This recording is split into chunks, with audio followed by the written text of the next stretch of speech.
call this meeting to order. Welcome to meeting number 95 of the Standing Committee of Official Languages of the House of Commons, pursuant to Standing Order 1083 and the motion adopted by the committee on Wednesday, September 20, 2023. The committee is resuming its study on federal funding for minority language post-secondary institutions. Now, I will skip through some of the reminders on Zoom and how it works. We all know how it works since the pandemic. But just one point, please remain on mute until you are given the floor. I would like to welcome our witnesses now. First, from the National Francophone Parents Commission, Gillian Anderson, okay, who's the president. And we have Mr. Racine, who is the General Director, and virtually appearing, we have a young gentleman, Simon Thériault, who is the President of the French-Canadian Youth Federation. So just a heads up, I believe it's your first time at our committee. You're lucky because it's one of the hottest committees on the Hill. So we will have 6-minute rounds for each of the political parties for their questions and your answers. But before that, we will give you the floor for 5 minutes, up to 5 minutes. I will be very strict on timing because if we remain strict, we can get more questions in. So we will start the first round of 6 minutes. But before we give the floor, we give the floor to you, Ms. Anderson, for up to 5 minutes. Go ahead, please. Thank you, Mr. Chairman. Good morning, everyone. Mr. Chairman, ladies and gentlemen, members of Parliament. My name is Gillian Anderson, and I'm the president of the Commission Nationale des Parents Francophones. Founded in 1988, our network of 12 organizations represents parents living in minority communities who choose to make French a part of their lives and that of their children, including non-Francophone spouses of exogamous or multilingual couples. Thank you for inviting the CNPF to appear before you today to address the issue of federal funding for official language minority post-secondary institutions. I'd like to focus on the many needs and concerns parents have about their children's pursuit of post-secondary education in French. The parent is the child's primary educator and source of emotional and informational support from infancy to adulthood. One study found that the informational and emotional support provided by parents is the most significant, if not the most important, source of support for adolescents ahead of teachers and guidance counselors. So parents have a front row seat when it comes to thinking about their child's post-secondary education. Unfortunately, parents feel ill-equipped to guide their teenagers towards post-secondary education in French. Post-secondary orientation is not easy in itself. There are many options available, and it's a big step in life for both the young person and their parent. Moreover, if you want to continue in French, everything becomes even more complex. In fact, there's a lack of access and visibility for French language post-secondary institutions. Many parents have noted that it's difficult to find information on training programs and existing Francophone institutions. And sometimes a high school's promotion of French language post-secondary training is limited to the communities or the provinces and territories Francophone post-secondary institution, leaving little choice. Easy, comprehensive access to information about French language training and programs is essential. In addition, it would be desirable to offer parents better guidance from guidance counselors in our French language schools. Periodic meetings with parents and their young children would provide the necessary support to better assist their teenagers when the time comes to choose a post-secondary institution. There is no guarantee that a teenager who has developed a Francophone identity and sense of belonging within his or her family and community from an early age will pursue post-secondary education in French. In fact, everything depends on the active offer of programs in French. In Canada, there's a huge imbalance between the number of French language programs offered in post-secondary institutions and those offered in English. We need a greater number and diversity of French language programs in official language minority communities. These programs need to be distributed across the country. Currently, more than half of the programs offered in French in minority contexts are offered by the University of Ottawa. According to one study, although the French-speaking population of the Western provinces represents 19.8% of the population of French-speaking communities in the minority setting, the programs offered in French represent only 7.9%. According to the same study, 27 0.5% of those who studied in French migrated to another province compared to 10.3% of those who studied only in English. Leaving one's community to pursue an education in French is a reality for many Francophones. Very often, those who leave their communities never return. This exodus has a major impact on the vitality and sustainability of official language minority communities. Not to mention the fact that moving out of one's community is expensive. In this respect, there is evidence that studying in French at the post-secondary level in a minority context generates higher costs and greater debt for students. According to one study, those who studied in French at university have a higher average debt than those who studied in English. Added to this are the mobility costs incurred by having to travel outside one's community. Greater availability of bursaries, scholarships for Francophones pursuing post-secondary studies in French, as well as mobility grants for those forced into moving out of their province would encourage the choice of studying in French at the post-secondary level. So, to conclude, there's an urgent need for concrete action to better equip parents to guide their teenagers towards post-secondary education in French. More French language programs must also be offered so that students can choose the program of study they're passionate about without having to leave their communities. And finally, for greater equity, we need more scholarship programs to reduce debt for young Francophones who choose to pursue their post-secondary education in French. Thank you once again for the time and for your attention, and we'll be happy to answer any questions you may have. Thank you, Ms. Anderson. Everyone who is with us virtually today, I just want to confirm that the sound tests have been done. Now, for the next 5 minutes, Mr. Thériault, you have the floor. Thank you, Mr. Chair. Good morning, everyone. As the president of the French-Canadian Youth Federation, the FJCF, I'm very pleased to be here today to present our position on federal funding for official language minority post-secondary institutions. I would like to point out that the land on which I'm standing is part of the unceded traditional territory of the Mi'kmaq. The FJCF is a national organization run by and for French-speaking youth in Canada. Our members are youth organizations based in 9 provinces and 3 territories, and they represent the interests of French-speaking youth aged 14 to 25. Our expertise is the lived experience of young people, and it is with this in mind that we present our observations today. As you no doubt know, choosing a post-secondary institution can be complex. For a young Northern Brunswicker like me, my options for post-secondary education in French were limited. I could choose to stay at home and access a very limited offering at a satellite campus, move to an urban center in my province, or go study in Quebec. My case is certainly not unique. And too often, young people in our communities are forced to travel long distances or relocate if they wish to pursue their studies in French in the field of their choice, and this comes at a significant cost.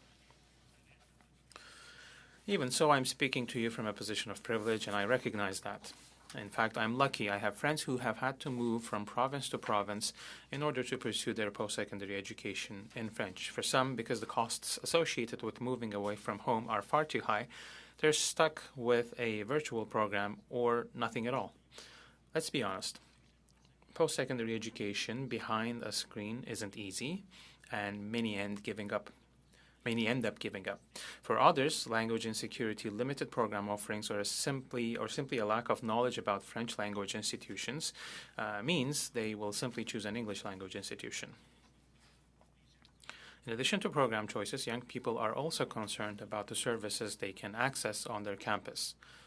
Mental health services, student success support services, and accommodation services are essential to ensuring greater success and reducing the dropout rate.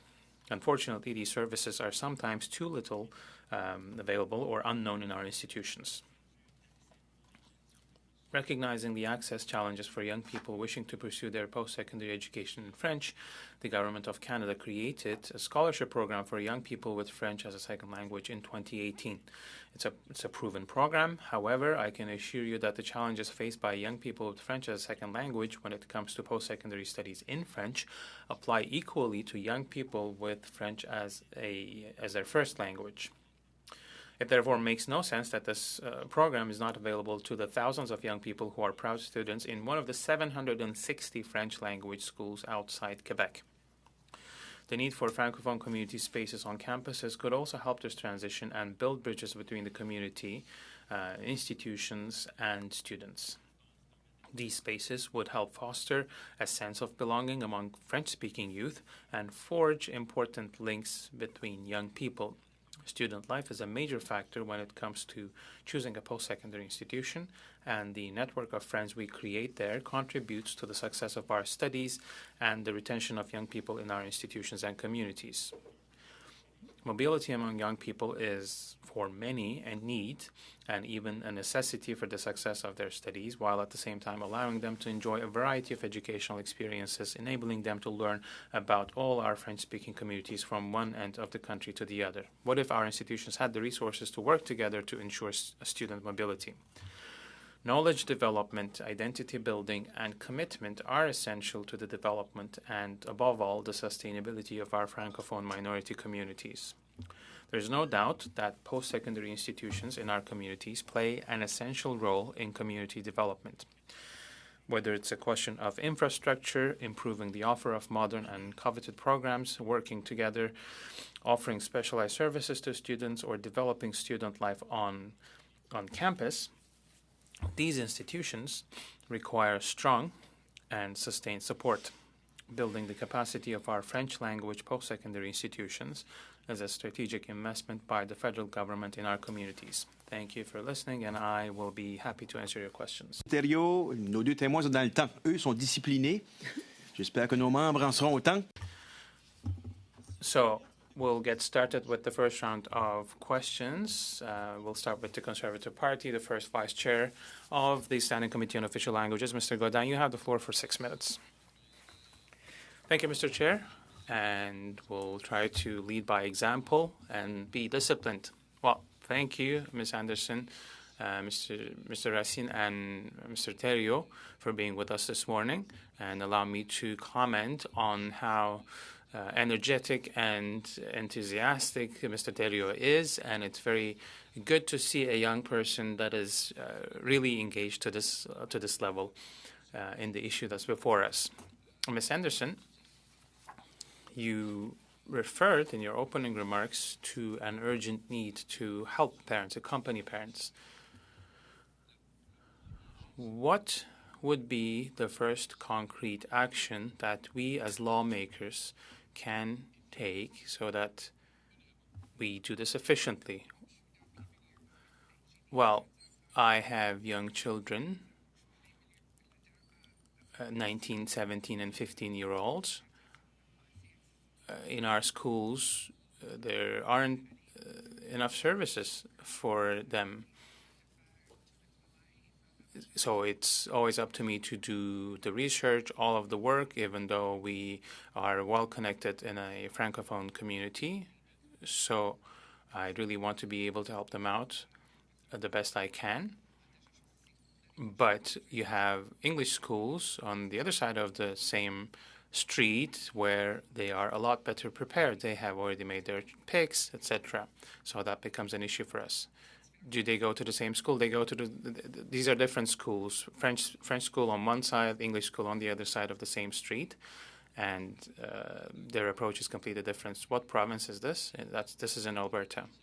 So what you're telling me is that in Alberta, in a Francophone school, there is no orientation counselor. Well, there is one, and she's serving 5 different schools, actually. So this puts at risk the future orientation of young people wishing to study in French. Yes, exactly. So that needs to be increased in order to better orient the young people. Of course, parents can help do this, but when you have someone external, that's different.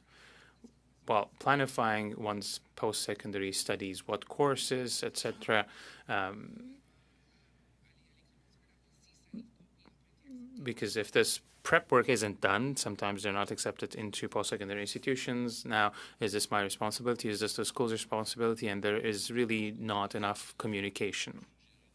So you're recommending a solution through a guidance counselor, but it all boils down to the resources. Yes, financing and funding for our schools. Do you have access to comprehensive post-secondary programs in French in your province. So a young person who wishes to continue their studies in French in Alberta, do they have a choice of programs that they can pick from? Can they go from the start all the way to the master's level, post-secondary level? Yes, but there is very little choice. So there is need for added funding on that front as well. Thank you very much. Vous avez... Mr. Thériault, in your introductory message, you said that there was a bursary program that has been put in place for a few years now. There's a clientele that has access to it, but the other clientele doesn't. Can you please explain that situation? Yes, thank you for that question. In fact, right now, bursaries are available for students who study French as a second language from immersion programs, but that scholarship or bursary program is not available for students who study in French language schools, whose first language is French, and that's what we're asking for.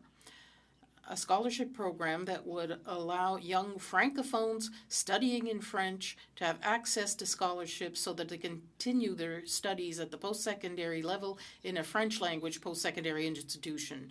So you're saying that young people in immersion have access to this program, but francophones who want to continue their studies, and we don't want to lose them in the system and going to English schools, they don't have access to that government program. What year was that included? That was included in the official language plan into 2018-2022. We're asking for a new program, new scholarship program that would allow young francophones to continue their studies in French at the post-secondary level. It's not in the action plan for 2023 to 2028, to your knowledge. Exactly. So if we had a choice, Mr. Thériault, you talked about including or increasing scholarships or giving access to them, but you also mentioned, if I recollect properly, the programs are not necessarily accessible or are not very numerous. So there's an exodus of young people from their French language birth community or their birth province, and that increases costs for them. We are legislators. We're there to try to find the most effective means to do things. Money doesn't grow on trees, as you know, so if we had a choice, are we better off investing in scholarships for our young people or investing in the institutions to make sure that post-secondary education is more accessible and gives you more variety? That's a very good question, Mr. Godin, but you've gone beyond your 6 minutes. So next 6 minutes from the Liberals, Mr. Sanson. Go ahead, Mr. Sanson. Thank you very much, Mr. Chairman, and I thank my colleagues and the witnesses, Mr. Thériault. The CNPF was always close to my heart, so I'm very pleased to see you here. I know you're talking about the importance of post-secondary education, but I'm very concerned with early childhood. And I know that's one of your key objectives, and you've played a role in this for a long time now, for that success toward French language schools. So, quickly, how would the amendments to C-35 help your association? Well, it'll certainly help the students in our schools. That encourages parents to register them, enroll them in those programs. There's more choice, more funding for early childhood, places that didn't exist in the past. That's a major issue for the community. Do you think that if a child whose parents don't have access, will they choose a French or English school? English, certainly. English only. So do you believe there are spaces missing? Do you think it'll lead to assimilation? Certainly. 100% agreed. So let's recognize that C-35 is better. The 2024 budget talks about early childhood. Can you tell us a little more about that? How will that help you? It'll certainly help because it'll create more spaces for parents looking for daycare spaces or pre-kindergarten. That's the beginning of the continuum. You're always talking about pyramids. That's the foundation. You have to have a solid foundation in order to continue to the top. And now we're working on that continuum. I had the experience as Director General. We doubled our student population within 10 years by having a 4-year program because the parents weren't sure if they wanted to put their kids in French school. They said, we are exogamous families, our children don't speak French well enough. But by having that 4-year program, well, all of a sudden, they built relationships with the schools and they put their children there. Do you see that throughout the country? Yes, and we have testimony from parents who are both Francophone and who have to put their children in Anglophone daycare centers. And we've seen very concrete cases in Nova Scotia, in Alberta. They decide to place their children in English schools because they're scared that their children will not be comfortable enough in French to succeed. So that's a problem. We have to find a solution. And if this is a way to solve this, it's thanks to your hard work that we can push this agenda forward. That's very important. Mr. Thériault, I didn't forget you. You come from New Brunswick, correct? Yes. That's great. That's right next door to my province. I'm from Nova Scotia. We've cooperated a great deal between our two provinces. So one question.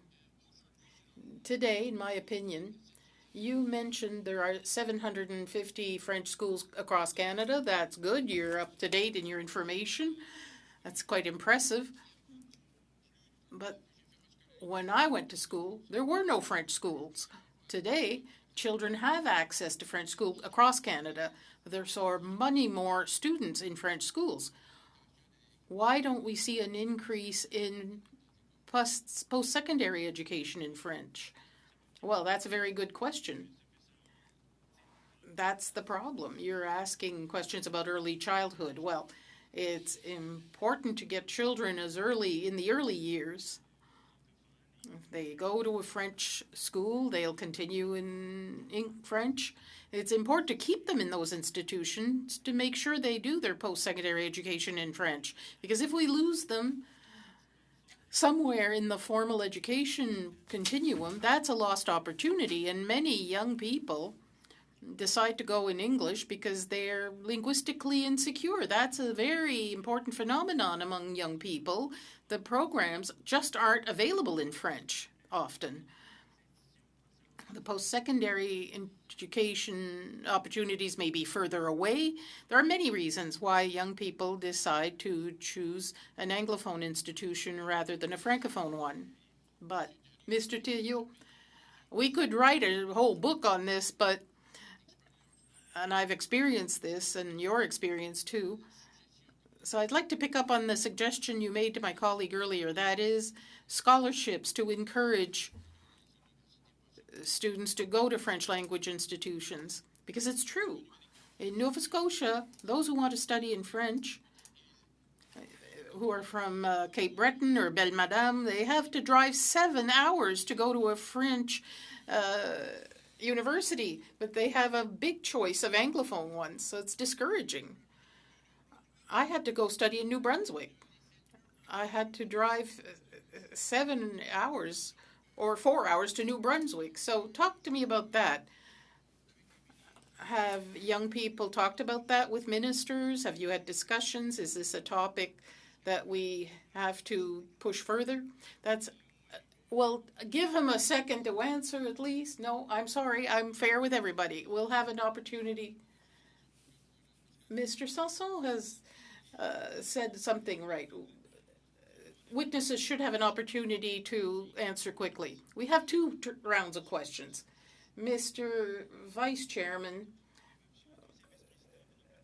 we have 6 minutes for Mr. Beaulieu of the Bloc Québécois. Thank you, Mr. Chairman. I thank our witnesses for being here today.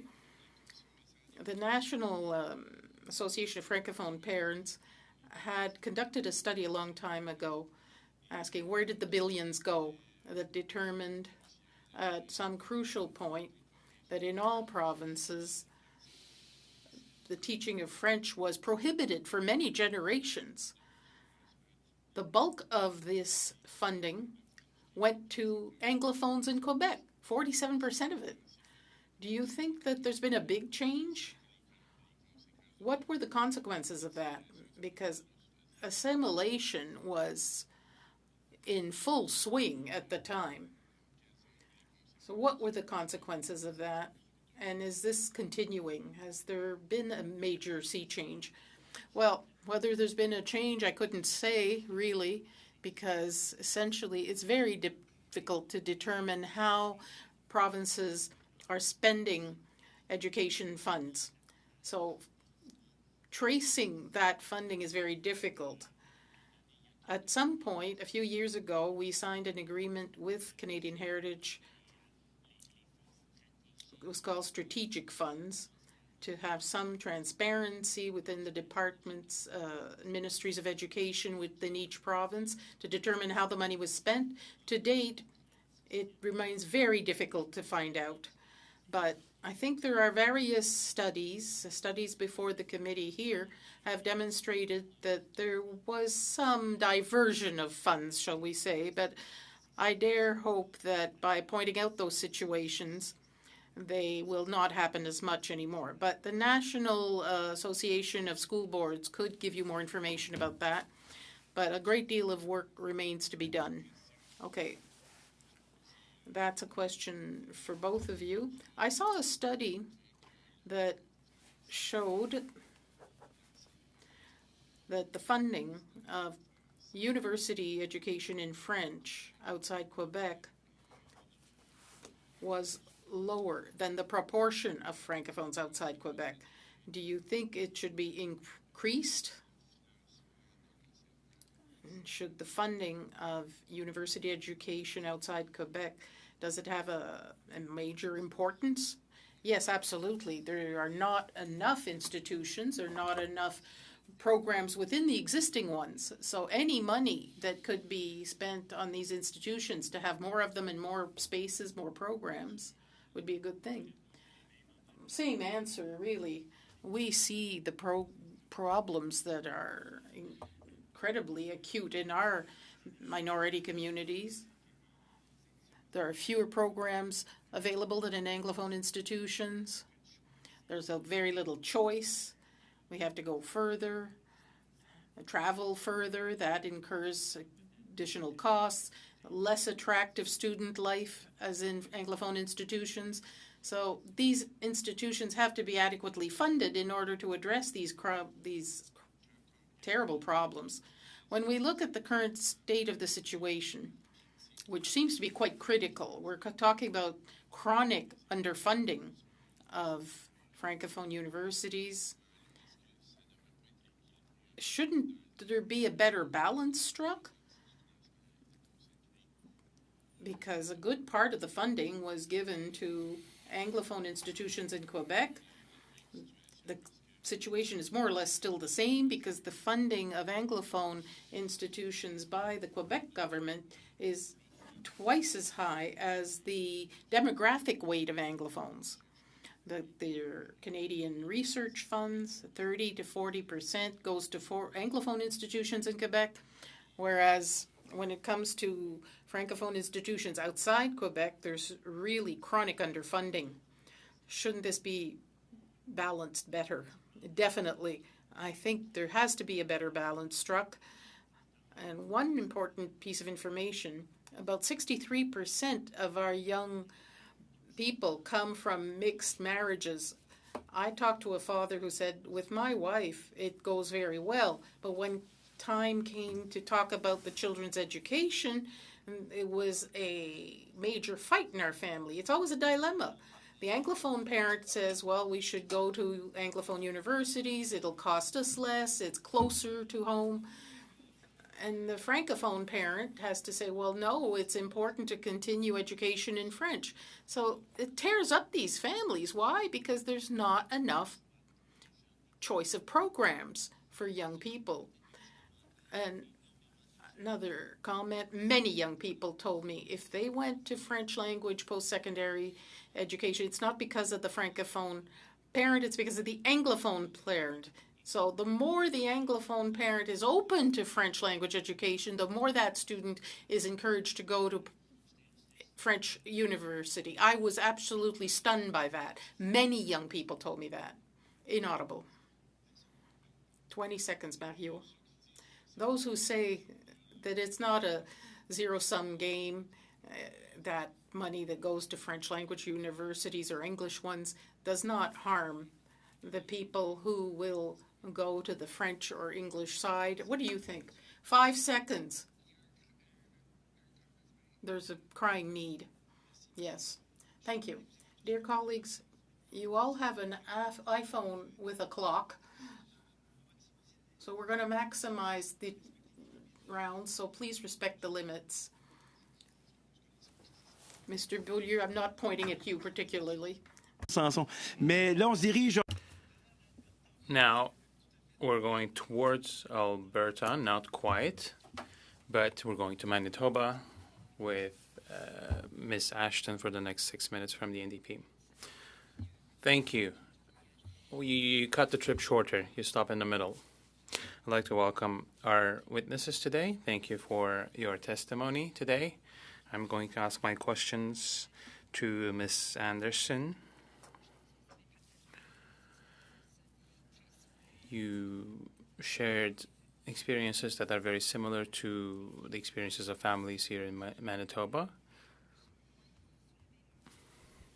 And during the study, with almost all of our witnesses, we talked about one thing, the impact of the labor shortage on education, the fact that we don't have enough teachers or other teaching professionals at different levels, educators in general.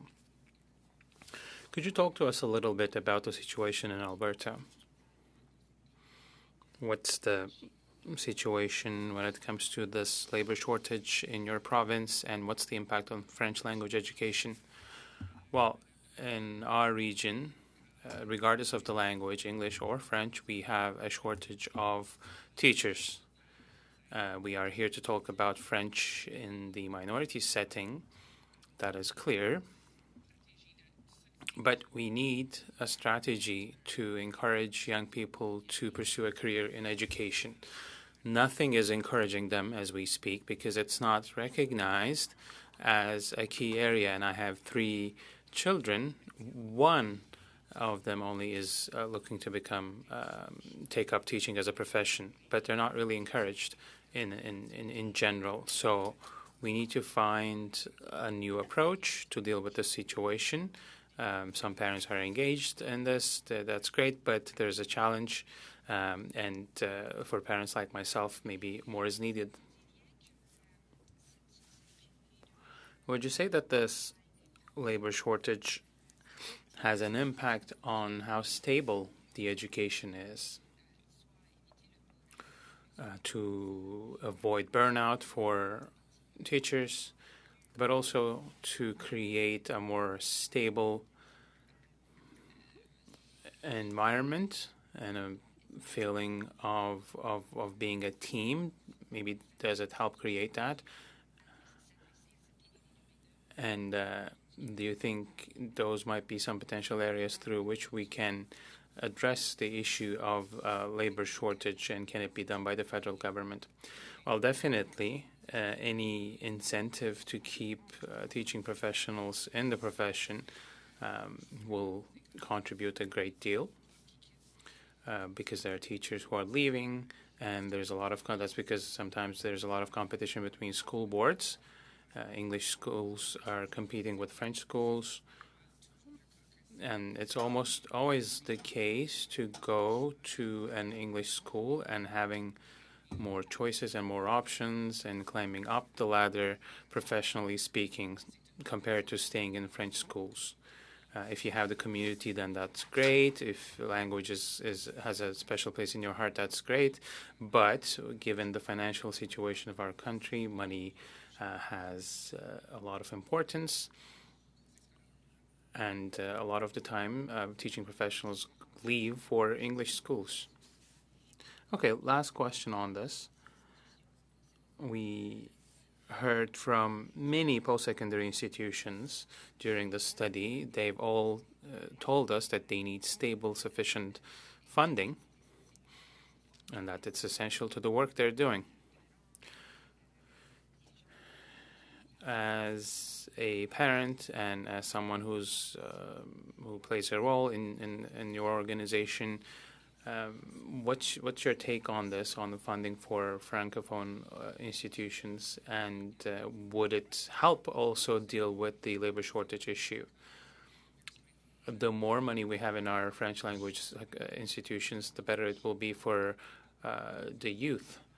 When I ask students if they know about Francophone post-secondary institutions outside Quebec, they cannot even tell me the names of two. So just having money to promote the existing programs and adding new programs and making them more attractive would be a great help.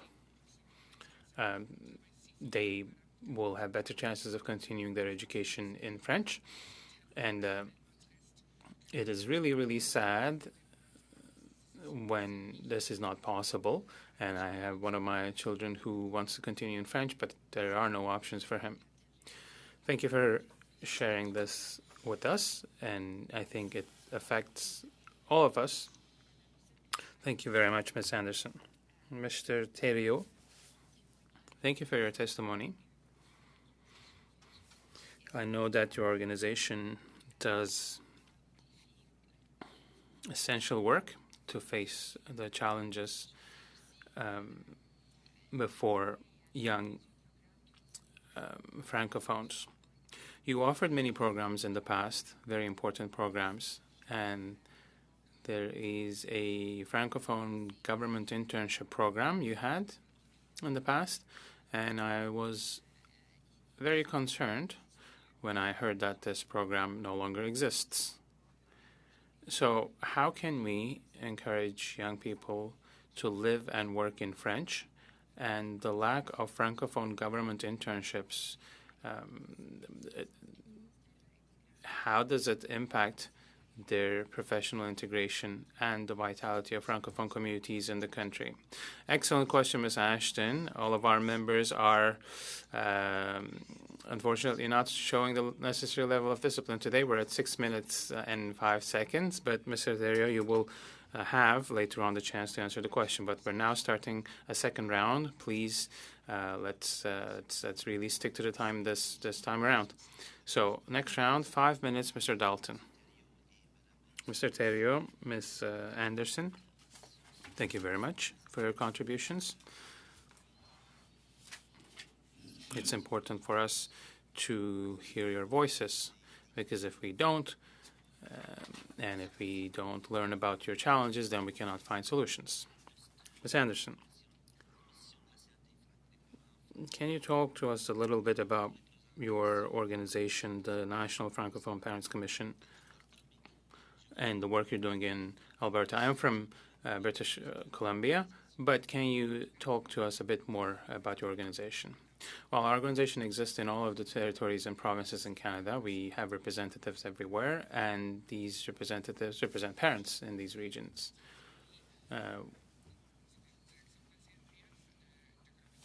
We also have a branch in BC, and they have a council over there, and they are able to learn about the experiences of parents and students.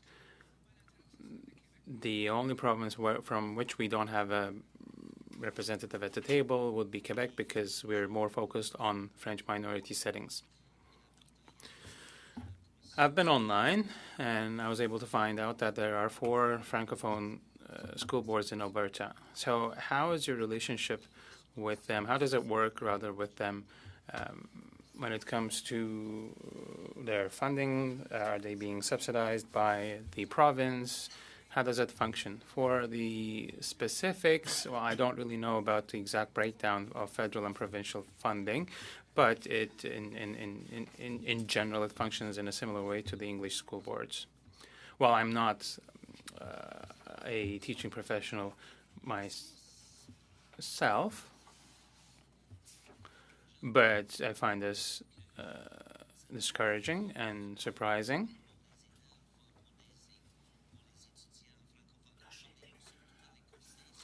Are you referring to the French school boards or public schools where you have other programs? Well, I'm talking about French schools in our region. There is an orientation once a week and 5 schools in the school board, and the counselor spends a day in each of these schools.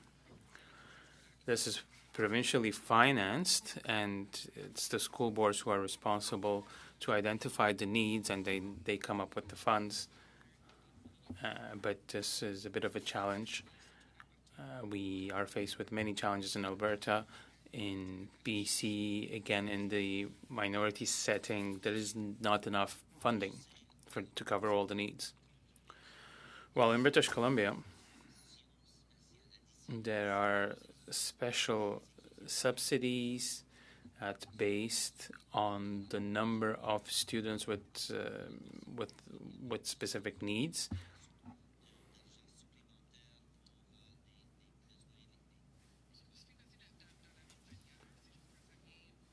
So it functions in the same way, but the French programs are expected to do twice the work with the same money. You also represent parents and families. Can you talk to us a bit about the frustrations of Francophone and Francophile communities about sending their children to French programs? Do they really attach a lot of importance to making sure that the children are raised in a Francophone environment? Can you talk to us about their challenges? Well, I'm one such parent. My husband is Anglophone. He doesn't speak a word of French. He's been slowly learning French because we've been together for more than 20 years now. But anything that has to do with the French language setting, it's my responsibility. So when you have a life partner next to you, and then the education and the culture of your children, balancing the two is not always very easy. Okay, I have 2 minutes. All right. Mr. Theriault, the variety of the program offering is based on the number of students. Money follows students, but the problem is that sometimes you don't have a sufficient number of students, and so not enough programs. So it's a chicken and egg situation. Do you have solutions? Is my question. Well, scholarships might be a solution, but financing sufficiently our institutions is another solution. Apologies, I have excellent members of this committee, but they're not very disciplined with the time today. So next speaker for 5 minutes will be Mr. Angelo Iacono. You have the floor. Thank you, Mr. Chair. Good morning, dear colleagues, dear witnesses. Thank you for being with us this morning. I'd like to start with you, Ms. Anderson. How much federal funding do you receive every year for research in French? That's a good question. I'll turn to my colleague. You mean to the Commission nationale des parents francophones? How much money do we receive for research? Well, for research, we don't receive anything right now. We receive funding for programming, so to support our member associations in offering services and supporting parents, but we don't have a separate research budget. So then what would be your level of need if you were to put a number to it for research? Well, we would need to look into it. We got the census data for 2021 on right holders. So we have that information now, but we also need to know how this will change over time, because we have more and more Francophone immigrants, more and more rights right holders, but we now need to do research to understand the exact type of infrastructure we need at the primary and secondary and post-secondary levels to be able to meet the demand. Are you aware of provincial funding that's available to you? It varies a lot from province to province. It varies a great deal. In British Columbia, there is some money that goes to the Parents Association from the province. In Alberta, it's next to nothing, so it varies a lot. Has anything been done to solicit the provinces and continually? Mr. Thériault, on your side,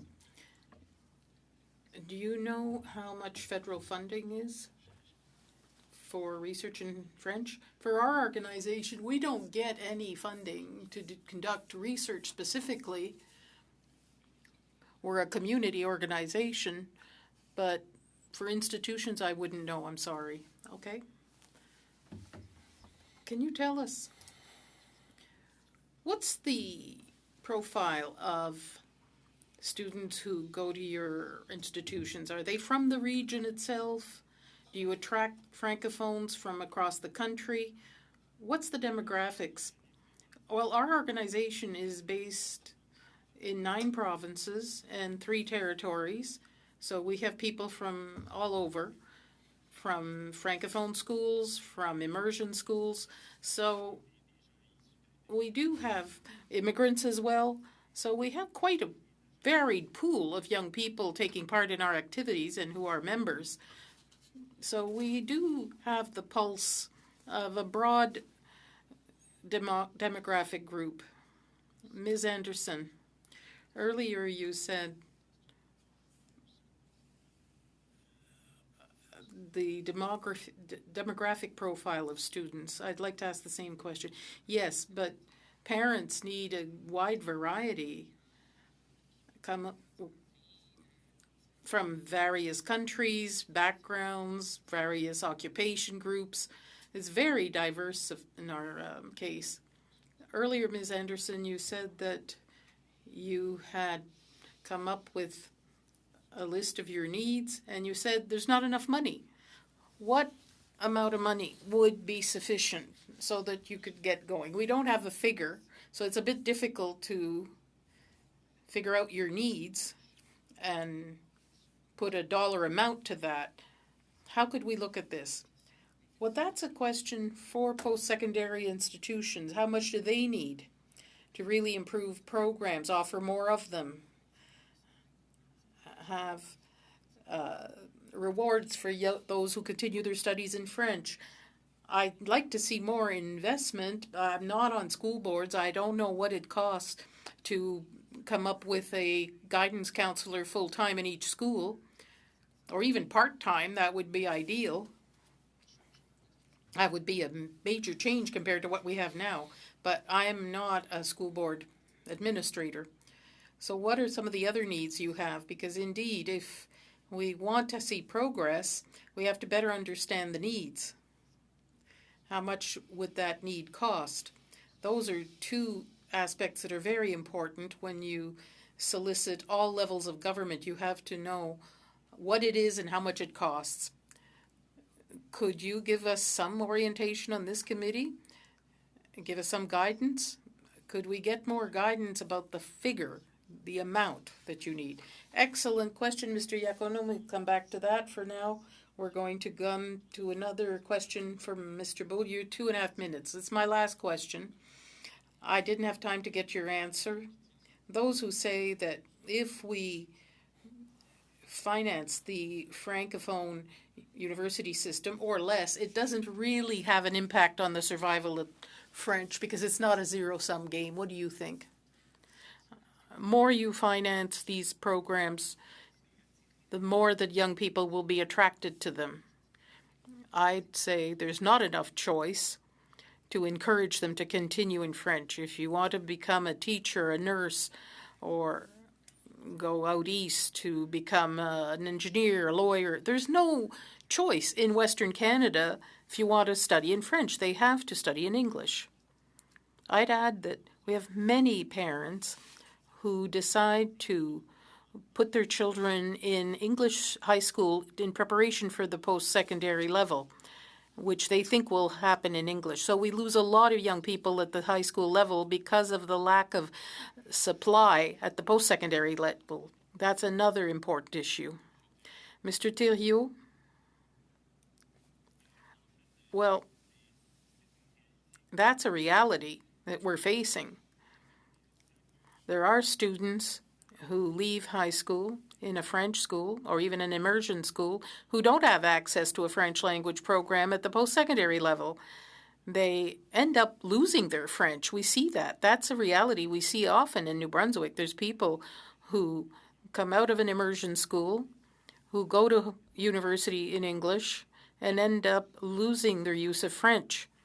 If you can keep people in post-secondary education in French, they use French, they continue that in that institution, they have more of a chance of staying and contributing to the vitality of our communities. So you agree that having a higher proportion of funding for Francophone universities is important. This is not a zero-sum game. No, of course not. It's very important. They have to be funded far more. Inaudible. What's very interesting is the scholarships for those who want to study in French. I thank you for that comment. I won't have time to get an answer, but I think it's important that that be in our document. Thank you. Thank you, Mr. Beaulieu. Ms. Ashton, 2.5 minutes, please. Thank you very much. My question is for Mr. Thériault about the issue I raised,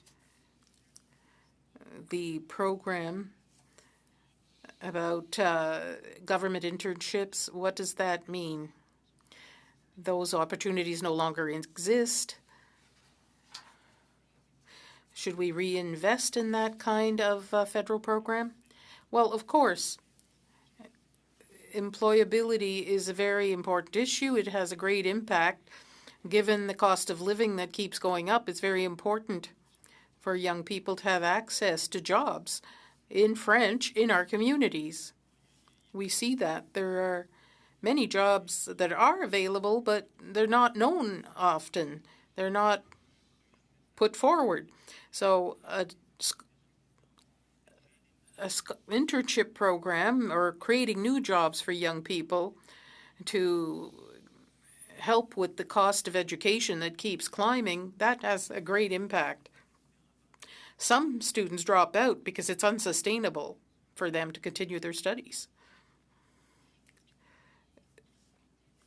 Do you see a program like that as being part of the vision we need to pursue by supporting French language post-secondary education, by investing in opportunity to help people live and work in French?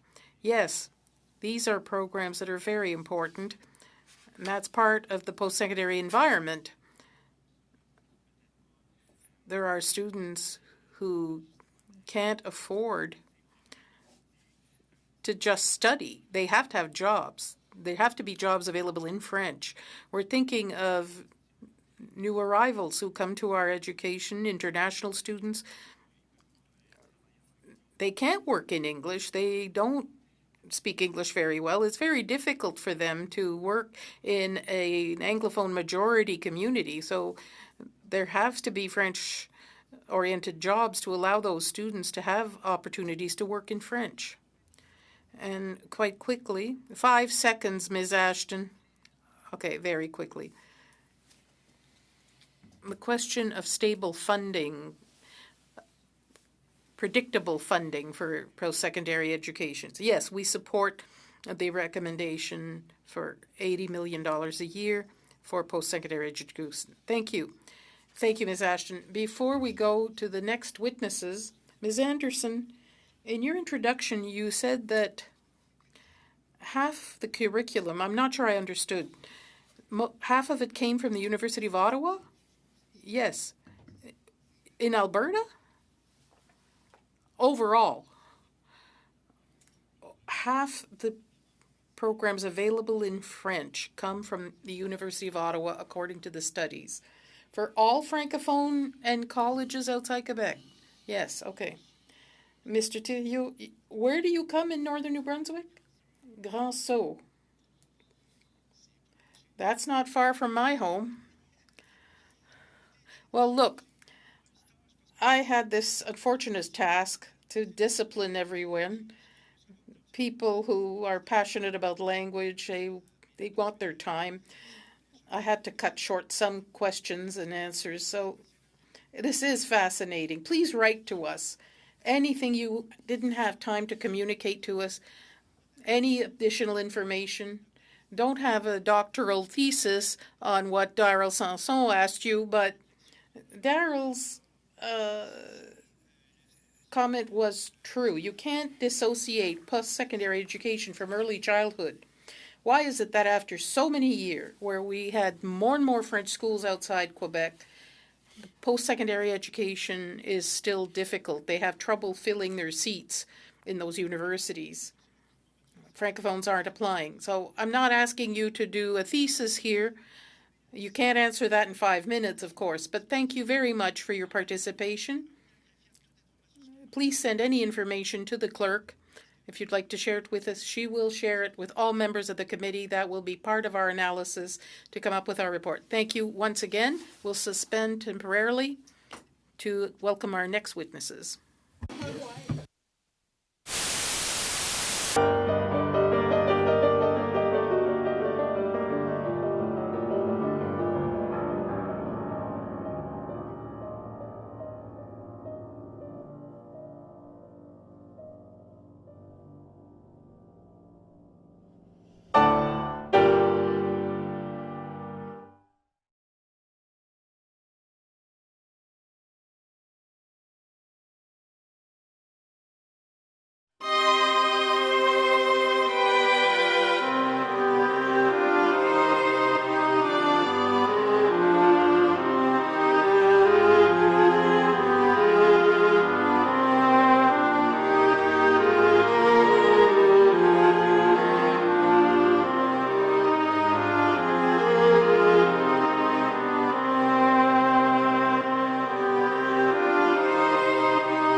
We'll resume our dear witnesses for the second hour. We have Ms. Bouffard, who is the rector of the Saint Boniface University.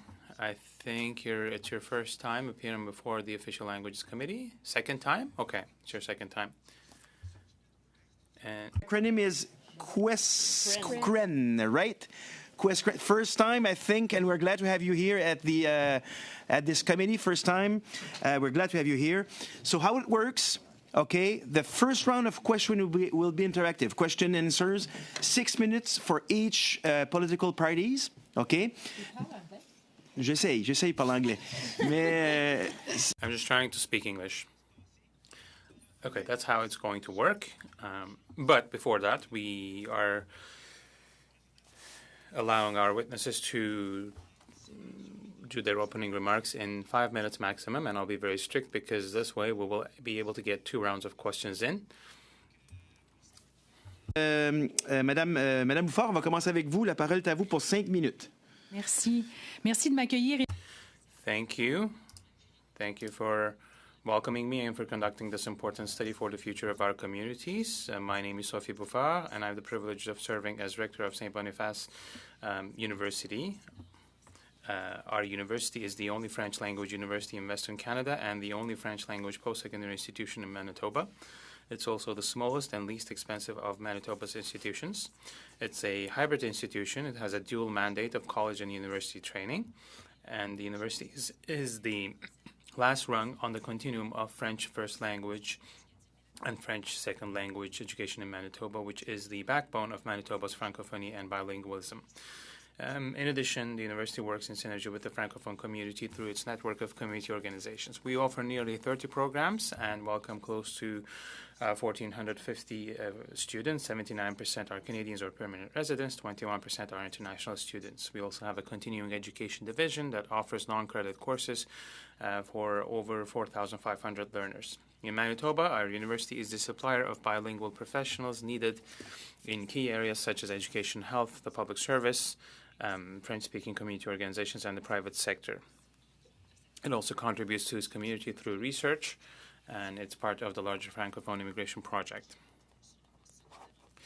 The States General on Post-Secondary Education in Minority Francophone Communities confirmed that a minority institution like the St. Boniface University, SBU, has a special additional mission to ensure a strong Francophonie and the advancement of bilingualism with Canadian society. So, the purpose of my speech is to highlight the federal government's responsibility and the urgent need for action on funding. At SBU, we must emphasize the significant lack of economies of scale due to our small size. So it's extremely difficult to maintain a balanced budget and remain competitive in a high inflation environment. In order to preserve quality programs and offer appropriate student services, equip ourselves with modern working tools, and meet the increasingly costly challenges of aging and outdated infrastructure. By 2023-24, recurrent federal funding from OLEP, it's actually been frozen since 2008, and it just represents 5% these days of our annual operating budget. So our purchasing power has declined significantly over the past 16 years. For years now, the federal funding available has essentially been in the form of one-off funds, which poses major challenges since post-secondary education is a long-term undertaking, and accountability for these funds is cumbersome for our very stretched teams, not to mention the difficulty of securing a provincial match. Time permitting, I could talk to you more about Manitoba's educational continuum. It doesn't exist on the Anglophone side. And in fact, we are seeing a devastating dropout rate, and there's nothing inevitable or irreversible about the situation. It simply highlights the fact that the development of French language education in a minority context cannot be left to chance. And we need to increase the range of programs as well as services available to the students to have the means to take action against language insecurity and much more in order to achieve substantive equality. A development plan for SBU with stable and predictable funding is necessary if we are to begin correcting the dropout rate we're experiencing within the continuum and if we're serious about Canadian bilingualism. It's a systemic issue, and the SBU is well positioned within with its educational and community partners to propose innovative and sustainable solutions that will offer a better return on investment in education with multiple positive spin-off for Manitoba's and Canada's francophonie. Well, in Manitoba, as you have now understood, SBU is the only post-secondary institution that produces and systematically seeks to produce graduates with a professional level of bilingualism. This is a major contribution. So our programs of study are therefore of strategic importance. We support the recommendations put forward by ACUFC and FCFA, but I would like to reiterate ACUFC's recommendation. It's the most pressing. The federal government must make a commitment by investing $80 million per year in additional recurring funding for post-secondary institutions in Francophone minority communities. We are not asking for charity. We are the community development tool that will ensure the survival of the Canadian Francophonie, the keystone on which the country's bilingualism rests. Thank you. Thank you, Ms. Buffar. We have here Lauren O'Donnell, Senior Research Associate and Advisor, with Mr. Patrick Donovan, Research Associate and Advisor as well. I don't know who's going to speak for that 5 minutes. Maybe Mrs. O'Donnell? I will, yes. So the floor is yours for 5 minutes. Go ahead. Thank you for the invitation to appear today. The Federal Official Languages Act calls on the federal government to support OLMC vitality. Research is essential for actors and stakeholders to make evidence-based decisions that ensure OLMC vitality. As the Office of the Commissioner of Official Languages stated, the vitality of a community emerges from the assumption that it takes charge of its own development. Must not this empowerment be based on better knowledge of themselves? Today, there are about 1 million Quebecers whose first official language is English. This OLMC population makes important contributions to Quebec and Canada, is largely bilingual, well integrated in Quebec, and committed to linguistic duality and bridging solitudes. Nevertheless, research shows that this OLMC faces significant vitality challenges, including poverty, unemployment, high youth outmigration, barriers in access to services, and being perceived as a threat to the vitality of Quebec's Francophone majority. Research-based evidence is required to support our OLMC's vitality. To this end, the Quebec Community Groups Network recently recommended that the federal government invest in university-based research on English-speaking Quebec. For Francophone OLMCs, there is a large and complex research ecosystem. It includes approximately 13 research centers, including the Canadian Institute for Research on Linguistic Minorities. It was established in 2002 through a $10 million federal government endowment. The CIRLM used to provide $25,000 in annual funds to Questgren, which ended this March. The ecosystem on Francophone OLMCs also includes approximately 24 research chairs. This said, we acknowledge, and of course witnesses have said today, that the research ecosystem focused on Francophone OLMCs faces challenges, including, of course, the predominance of English in academic scholarship. The research ecosystem on English-speaking Quebec, on the other hand, has a different structure and challenges.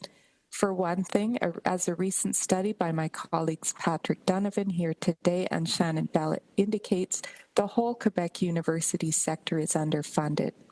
They also identified a misconception that Quebec's English language universities receive more provincial funding than French language ones. And this misconception represents an obstacle to fruitful discussion about funding. Also, supporting research on English-speaking Quebec has been less central to Quebec English language university mandates. There are no research chairs on English-speaking Quebec, and there is only one research center, Questgren. Housed at Concordia University, Questgren promotes understanding and vitality of English-speaking Quebec through research, knowledge mobilization, and other activities. Support for it comes from the Secrétariat aux relations avec les Québécois d'expression anglaise of the Quebec government, from Canadian Heritage and Concordia. As the sole center for research on English-speaking Quebec, Questgren's challenges shed light on those of the entire research ecosystem on the topic of English-speaking Quebec. And our challenges include limited funding that is also annual as opposed to continuing.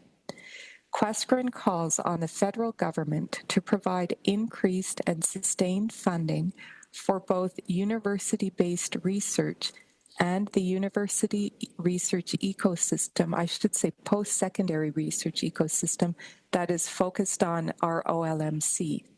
By doing so, the government would support both knowledge production and the infrastructures such as universities and colleges that are essential elements of a vital OLMC in Quebec. Merci.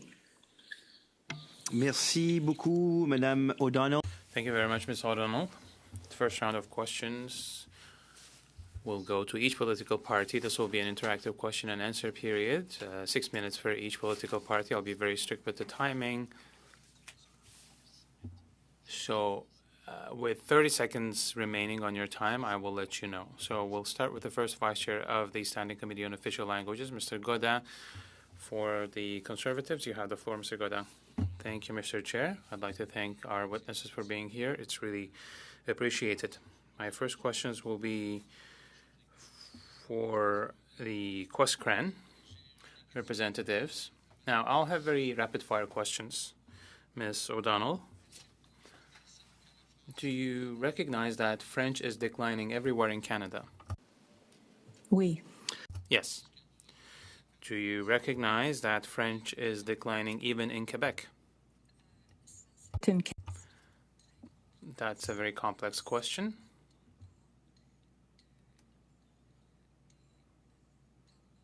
When we talk about French speakers as mother tongue, yes, it's declining.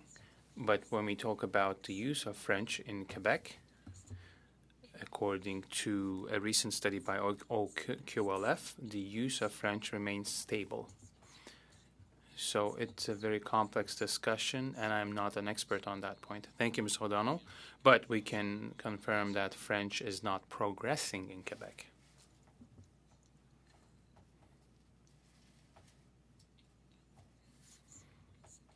Good news on that front is that, excuse me, Ms. O'Donnell, I don't have a lot of time, but can we confirm, or rather accept, that the French is not progressing in Quebec? Well, as I said, the answer is very complex. Thank you, Ms. O'Donnell. I'd like to hear your opinions on federal financing, and I underline the word federal, going to Anglophone institutions versus Francophone institutions in official language minority communities. Can you give me the proportion?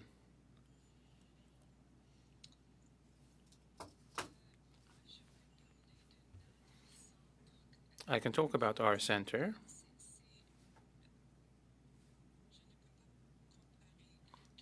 as I said, I cannot really compare all. I understand, Ms. O'Donnell, that you don't have the answer. Not in its entirety. I can only talk about our center. Thank you, Ms. O'Donnell. It's not really about giving you a hard time, but if you have the information or maybe your research services can provide the information to us, then I would encourage you to share that information with our clerk, who will then share it with us. I have a question about the structure of your organization. Your organization was, who created your organization? It was funding from the federal government that was provided to the University of Moncton.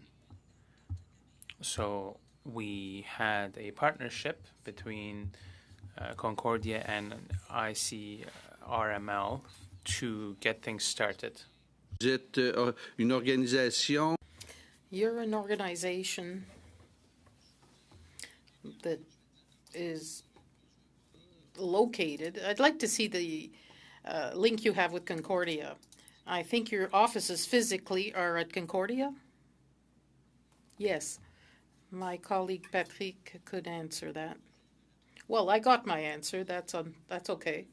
What I understand is that your physical offices are in Concordia University. Do you represent a lot of institutions or organizations? We have about 80 researchers. 1/3 of them are Francophone. So we have researchers that are from very many universities within Quebec, Canada, and internationally. So we work with many of them. We're not in a silo at Concordia.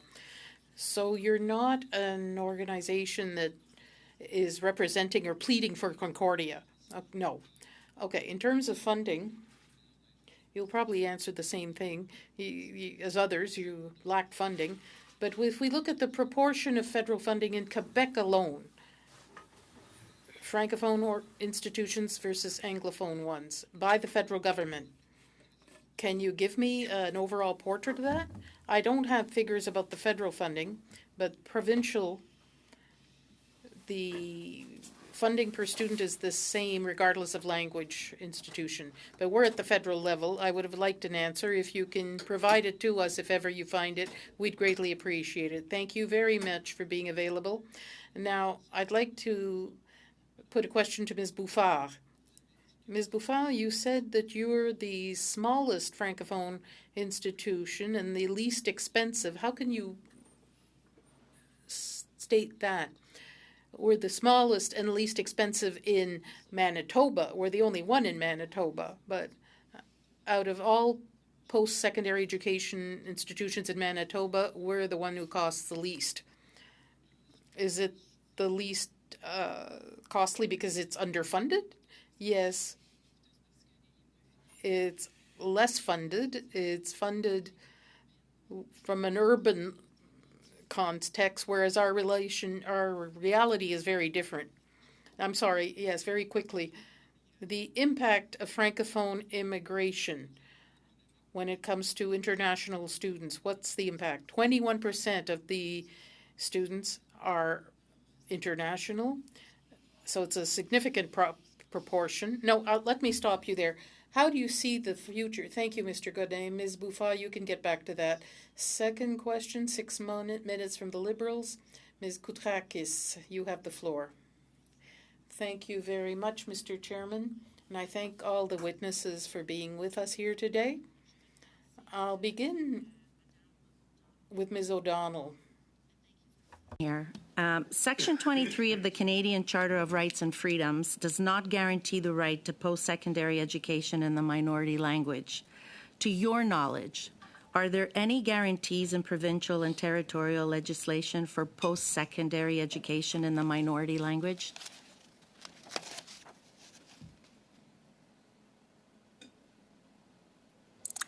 Not that I know of.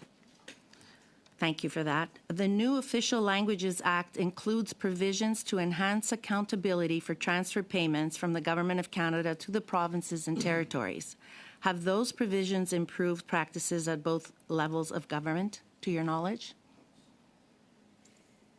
No, my apologies. I'm not here to reflect on the entire university sector. I really hope that the university presidents representing English language universities of Quebec get the chance to present this type of information to your committee. If you had to provide us with one solid recommendation for our study, from your perspective, what would that look like? Yes, we would like to see the research ecosystem, so the networks of universities, colleges, professors, students, etc., that do research on Quebec's official language minority communities to receive steady, ongoing support so that we can answer the kinds of questions that are being asked today that we're unable to answer due to funding that is not continuous and hard for us to depend on from year to year. Thank you. Et Madame Bouffard, Ms. Bouffal, the federal funding is important, but the provinces have to get involved too. You've already mentioned that in your comments. Does the province give you less funding compared to institutions that serve the linguistic minority? Do you know the proportion? Do you know the difference? We'd have to look at our financial statements and compare them between institutions. We've noted that for us, provincial funding is about 60% of our budget.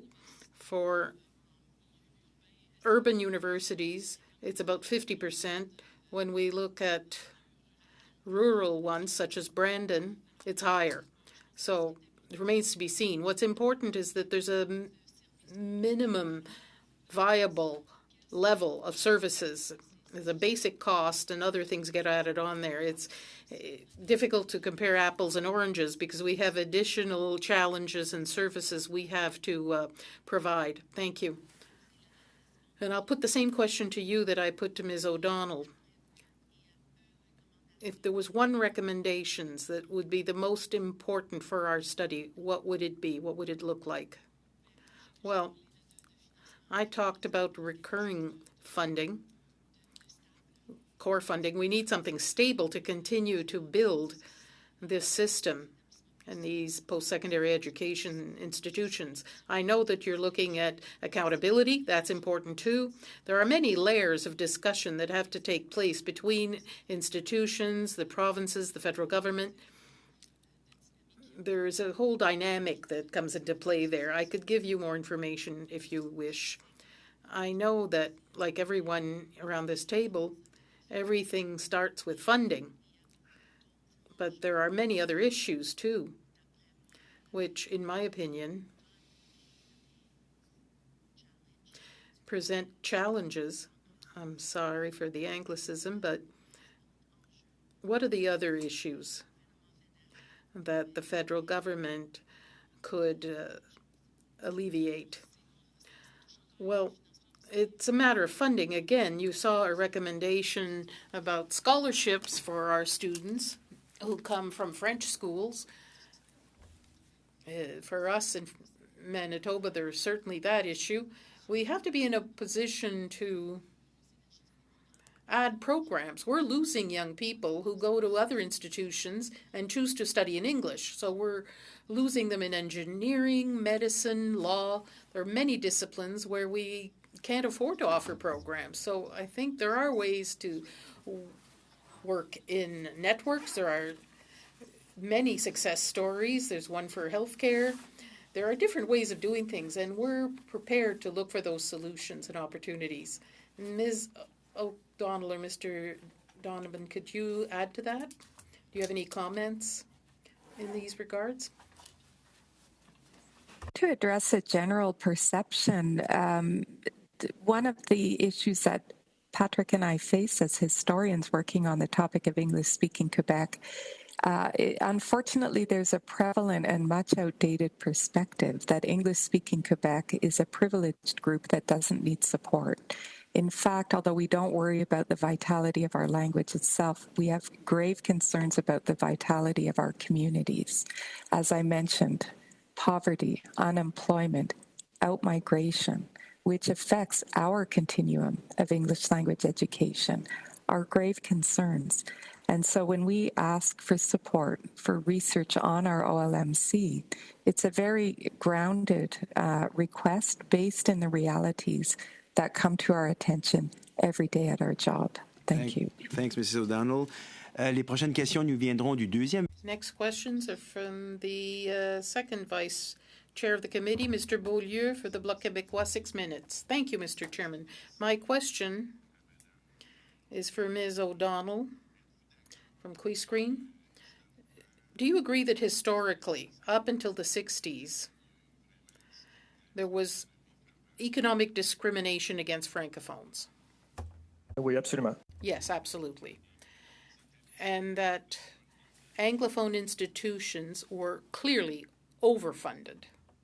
Je sais pas si I don't know if they were overfunded, but they had a bigger budget at some point, yes. Because if we look at Mr. Beaulieu, I'd like to stop the time here. Mr. Donovan, could you raise your microphone a bit, please, for the interpreters? I'll start the clock again. In the early 60s, the Anglophone universities had 28.5% of subsidies given to Quebec universities. In 94-95, the federal government allocated 36.7% of the subsidies to Anglophone universities in Quebec. And today, the last data we have on research funds is about between 35 and 40% of the funding that goes to Anglophone universities in Quebec. Don't you find that exaggerated? non, je trouve pas. No, I don't think it's exaggerated. And in any case, I don't know, we're talking about the 60s. This is 2024. Yes, but I'm talking about 2017, the most recent data we have. Maybe even later. We'll get experts come to talk about that. But it's about 4 times more funding than the demographic weight of Anglophones. And you'd think it's not enough. There should be more. We bring that discussion back to the funding of the research ecosystem of minority language communities. There are 33 in the Francophone, on the Francophone side, and 1 Anglophone. That's the focus of our brief today. Inaudible. I can't talk about the funding of universities as a whole. You'd have to talk to the rectors of universities to discuss that. Yes, but you're a research organization about that. You say in one of your briefs that English universities got fewer public funds because of political tension in the 60s. But that does not correspond to the reality at all. It's like Ms. O'Donnell, who said earlier that you always hear this victimization where Anglophones are poorer and so on, but you're using indicators that include a large proportion of new arrivals in Quebec. And that has the average go down. You're using the median. But when you look at indicators that represent the historical Anglophone minority, you're still way up there. When it comes to income levels, your incomes are far higher. I understand the indicators you're using. You're using Frédéric Lacroix's study about the weight of the minority. This was highly criticized by other researchers as a false equivalency. If you look at McGill, 20 or 30% of the population is from the Anglophone minority, 70% are Francophones. Well, that's why we're saying inaudible.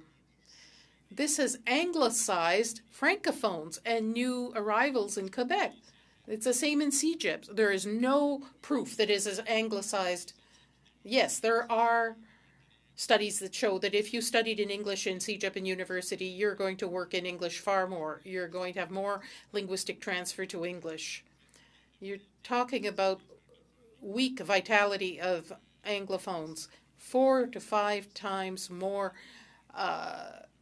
linguistic transfer toward English than the demographic weight of Anglophones. Well, in the 60s, it was 30% of Anglophones were bilingual. Today, it's 70%. Among young people, it's far more.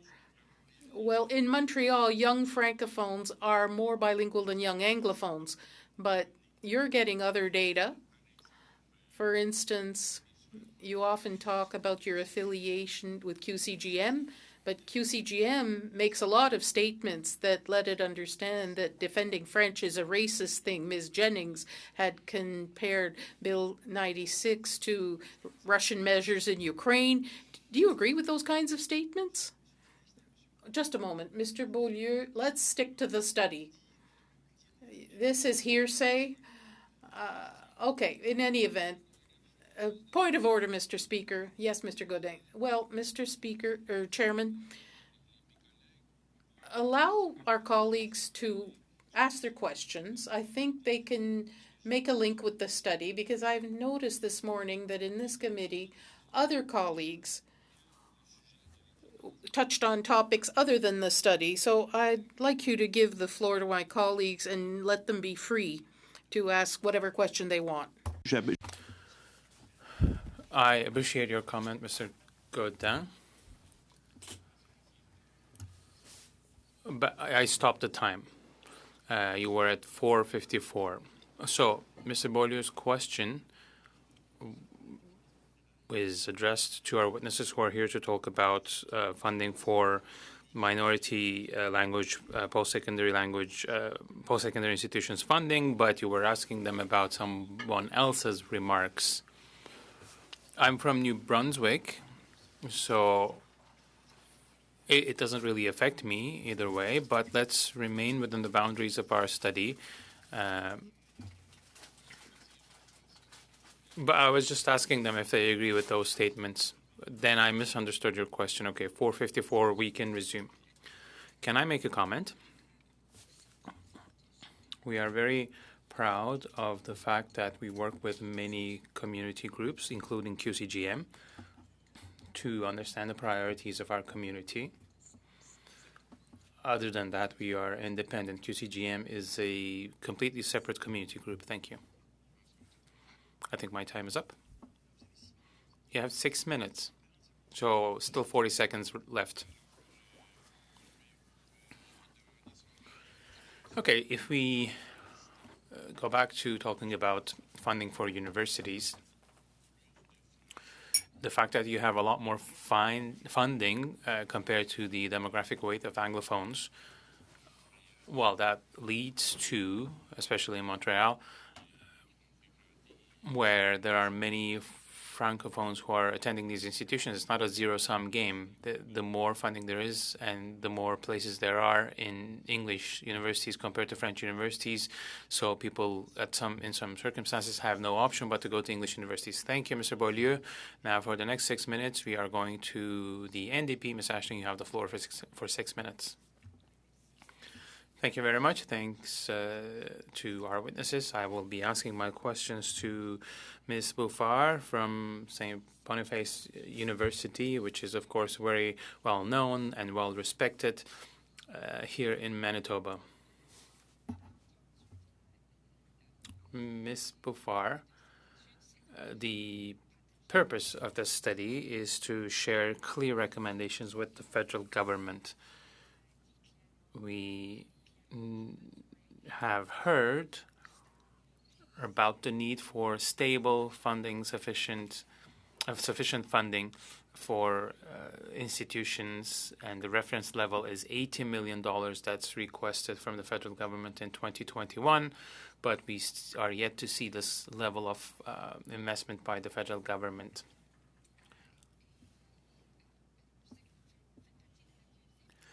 I know you're part of QFC, but can you share with us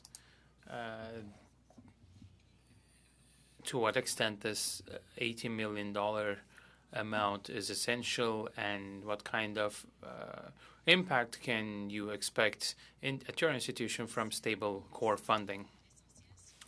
Well, thank you.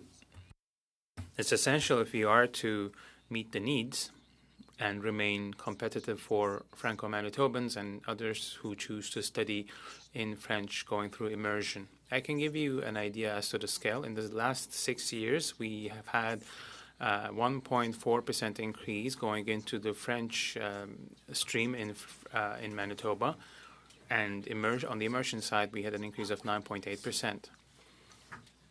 So it's going up, but there's a significant level of dropout from kindergarten to the 12th year. In that period, there's a significant number of people who drop out. And from that level up to their studies at our university. So we need to really work with the different school divisions on language security. There are all sorts of challenges we can face. Ms. Ashton, you often refer to a labor shortage in education. We have the mandate to train teachers. We have increased our capacity in recent years. 3 years ago, we had one-off funding from the federal government to keep a group of up to 70 students, because we were at 35 to 40 level before that. And in the past 2 years, we have gone as high as 90. We have recurring provincial funding for that. Often we use federal funding as levers, but we have to do additional work in the wider framework of official languages. That's why we need federal funding. Thank you. Thank you for raising the labor shortage issue. We live the effects day-to-day, on a day-to-day basis here in Manitoba. I have that experience as a parent. I see what my children are going through in the system. I've seen that in immersion as well. I studied in immersion, and we are aware of the good work that your university does. So how important is it for the federal government to engage in this problem of labor shortage in education? Of course, education is a provincial jurisdiction, but this labor shortage, we cannot deny it, we cannot ignore it, especially for French. Do you think that the federal government should do something about it, including post-secondary institutions and the training of professors? I think the two should work hand in hand to find solutions and to create the capacity that's necessary. Early childhood learning is another area where we have the same experience. The federal government and the province are working together to help us increase our capacity. So you're right, those discussions have to be had at the different levels of government to come up with solutions. I was talking about statistics. You have kids who start out in French kindergarten, but after 13 years, there's only a very small percentage of the same cohort that remain in the French language system. And we have $97 million lost. Our annual budget at the St. Boniface University is $39 million. So if we have a couple more millions, then we will make significant headway in terms of introducing the structure, training trainers, other education professionals. But of course, it's not limited to education. We need healthcare services in French and in other areas as well. 30 seconds. What's the role that international students play at your institution? How essential is it? And what's your message to the federal government on that? We've had a lot of rough times over the recent years. We have about 29% of our student population that are international students.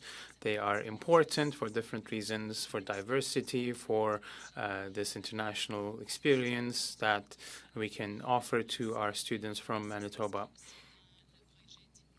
It's also part of the immigration project into our communities, and many international students, after their studies, they remain in our communities more than 80%. Thank you, Ms.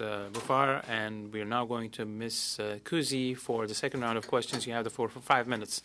Thank you, Mr. Chair. I'd like to thank our witnesses. Merci. Je trouve que je dois toujours commencer avec Mélie, notre...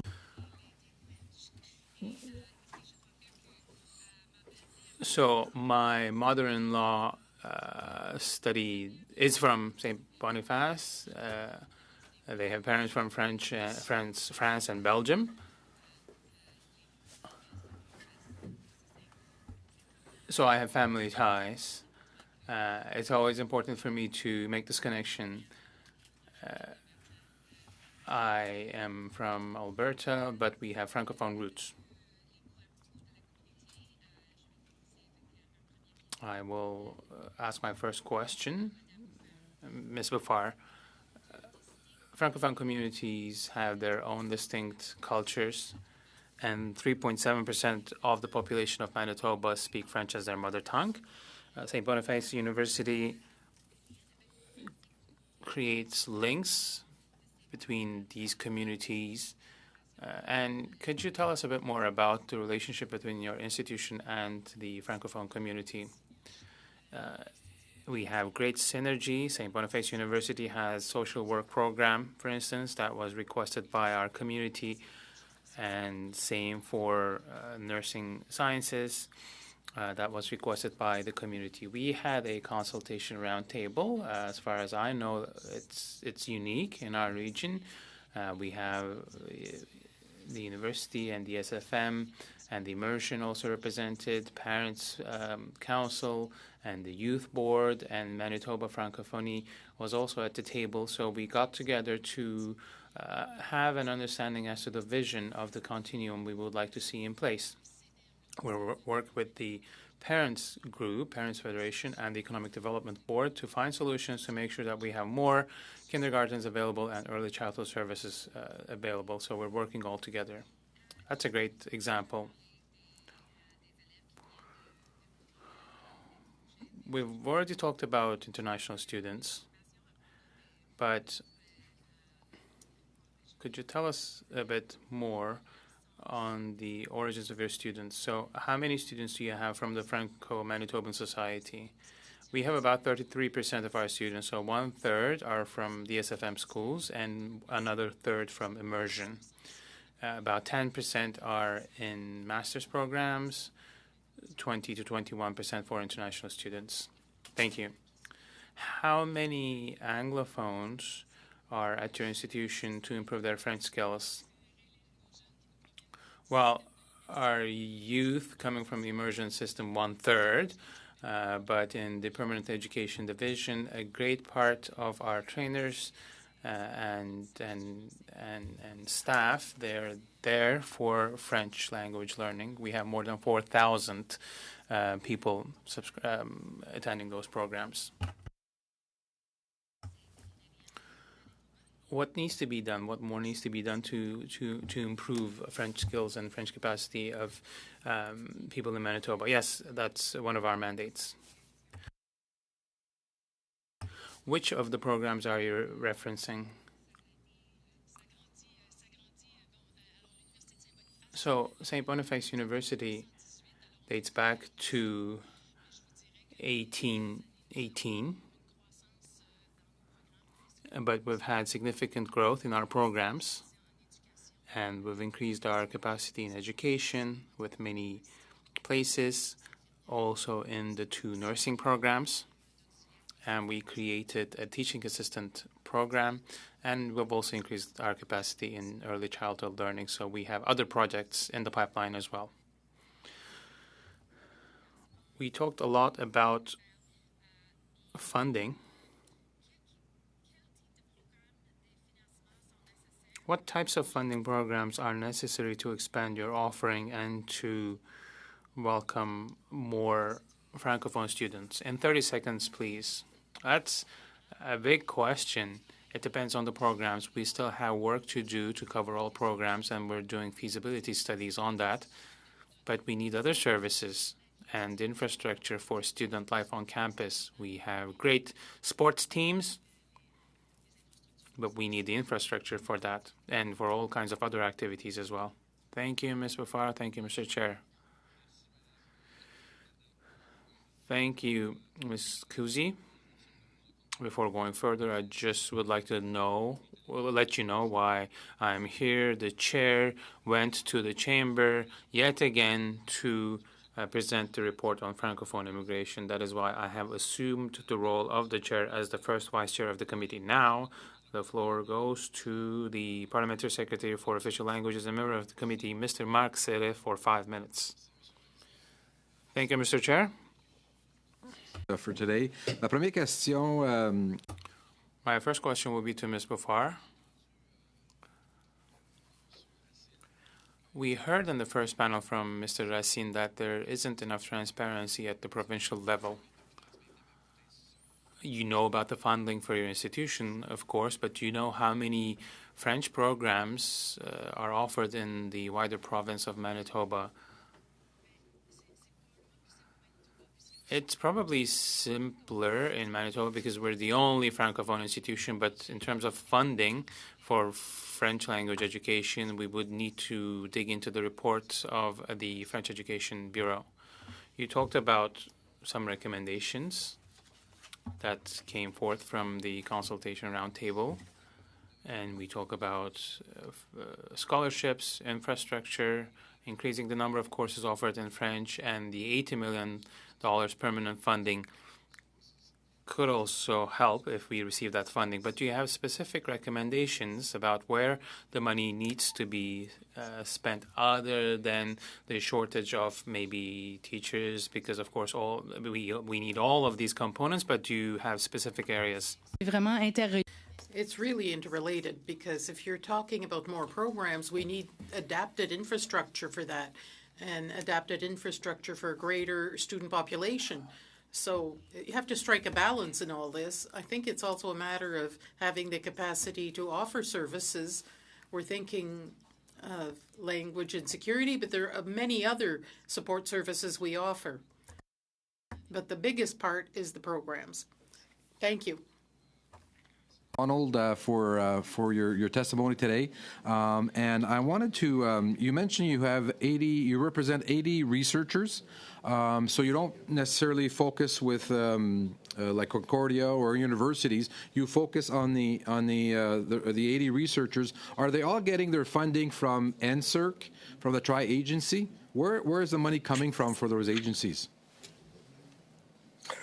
We're a network of researchers, so I can't speak on where the different researchers are getting their funding, but some of them are university-based, some of them are in Japan, some of them are in universities in the Netherlands. So it's a network. We do not necessarily we fund occasional projects with researchers depending on the money we get, but most of them get funding through their own institutions, okay. Or if they're and some of them are retired independent researchers that are. That don't get any funding. Okay. Monsieur O'Donnell, vous avez mentionné tantôt, Mr. Donovan, you mentioned earlier, in answer to Mr. Beaulieu, I'd like to better understand, because you stated, for instance, that McGill University, we have many cabinet members who speak French very well, who graduated from McGill. We have colleagues here. One who did CEGEP in English, did finance courses, but speaks French very well. So that whole question of data and statistics, could you explain that a little further? That whole aspect of bilingualism, and what's the difference between the perception you have and the perception that people have of Anglophones in Montreal, who are supposedly more advantaged? If you look at Gaspé, for instance, if you leave Montreal, there's a flagrant lack of services in English in other places. What can the federal government do to help you? With regard to your first question, Mr. Beaulieu was talking about funding vis-à-vis the demographic weight. He was basing himself on one study. My counter-argument is that McGill serves not just the Anglo-Quebec community, many others as well. So with regard to your second point, yes, indeed, there is a great deal of variation. Even in Montreal, in Verdun, there are poorer Anglophone neighborhoods and richer ones. There's a lot of socioeconomic variation throughout Quebec. There's a reduction in the population in the lower North Shore. These are all cases that merit further study. because we're all Quebecers, and what can we do to help that situation? Thank you. Mr. Donovan, Mr. Serré. We'll now go to the second vice chair from the Bloc Québécois, Mario Beaulieu, for 2.5 minutes. You have the floor. Now, to get back on the Frédéric Lacroix study, you cited it, but you called into question the figures. Let's say it's true that between 35 and 40% of the federal funding is earmarked for Anglophone universities. Do you think that's fair?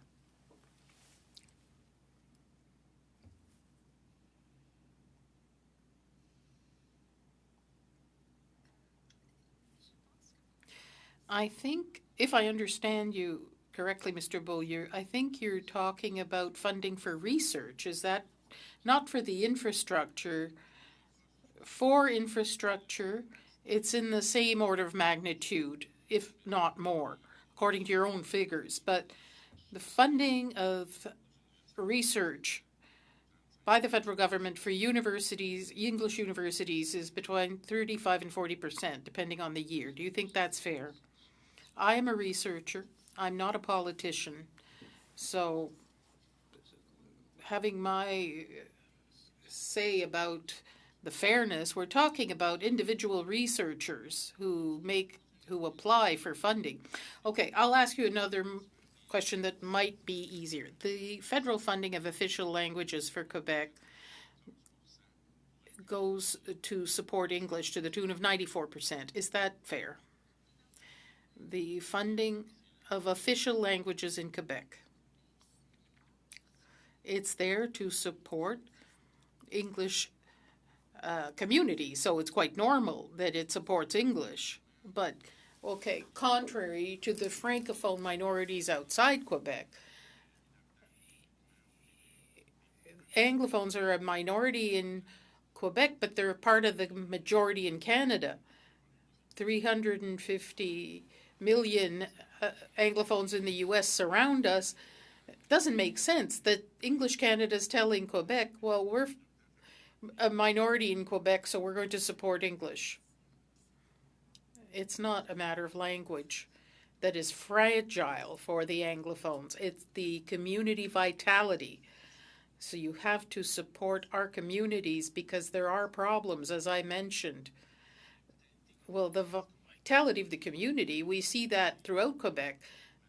That's where there is a proportion of transfer, and that favors Anglophones. If you compare that to Francophones outside Quebec, there's no comparison. Mr. Beaulieu, that's a very relevant comment. Unfortunately, the time is up. So, our last member who will put questions, talking from the north of Manitoba, I would ask Ms. Ashton from the NDP to give us 2.5 minutes. You have the floor. Thank you. Once again, Ms. Bouffard, I wanted to touch on the program you discussed, the training of teachers. I wanted to base this on what you're doing now. What recommendation could you make now so that the government could help increase the number of Francophone teachers? Well, we already prepared phase 3 of education expansion to allow the University of St. Boniface to have greater capacity to welcome more students in education. To do this, we base this model working with school divisions, not just the SFM, but also immersion divisions within Manitoba. Especially in the north, there are challenges. And see how we can identify kids that are already in school who will become tomorrow's teachers. How can we train them? How can we work with them to counter linguistic insecurity, give them workshops, have them come back to St. Boniface for a bachelor's in education, identify them at a young age is already a project that we're prepared to present and that we're waiting for funding for. It's a capacity for recruitment that we have to increase at the University of St. Boniface. Thank you. Well, we hope that that will get the support of the federal and provincial governments. we have to say that we know that given our education system, there is a very close link with the University of St. Boniface. That's not where the problem lies. The problem is the source of long-term funding. We have to recognize that we have a crisis. And the next generations are going to pay the price if we don't find a solution now. Very quickly, I wanted to put a question about international students. In your opinion, does the federal government, or should the federal government, recognize and accommodate the needs of institutions like yours when it comes to recruitment of international students? Ms. Ashton, that's a very good question, but unfortunately you exceeded your time. But it is a relevant question. It's similar to the one put by the first vice chair. Ms. Bouffard, if possible, could you answer us in writing, please? Because that is a good question. You could answer in writing to that question from my colleague. And I'll take this opportunity to thank you, Ms. Bouffard from the University of St. Boniface, Ms. Lauren O'Donnell, and Mr. Patrick Donovan from Q-Screen. If you have any additional information that you want to communicate to us, or you can contact us through our clerk, so can we be even more effective and efficient and have a good report. Thank you very much. Members of the committee, I inform you that you'll be in your ridings next week. I'll wish you a good holiday from Ottawa, because people think that when we're not in Ottawa, we're not working, but that's quite the opposite. So we'll see each other April 29th for committee work. So we now adjourn the meeting. Thank you.